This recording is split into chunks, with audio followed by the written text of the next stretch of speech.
Sa workplace or trabaho, hindi mawawala yung mga difficult people. Yung mga toxic ba? Yung mga mahirap pakisamahan, minsan feeling mo sila pa yung stress ng araw mo, di ba? Pero paano ba natin sila i-handle in a biblical way? Simple, pray. Letter P, pause before you react. Proverbs 15:1 says, a gentle answer turns away wrath. So bago ka sumagot, huminga ka muna.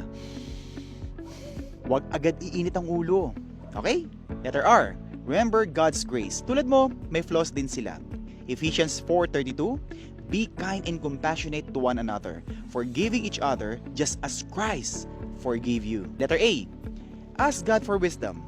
James 1:5, if any of you lacks wisdom, you should ask God, and it will be given.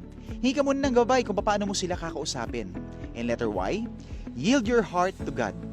Surrender po natin yung pride po natin at yung pain po natin sa ating Panginoong Diyos. Siya ang bahala sa hustisya.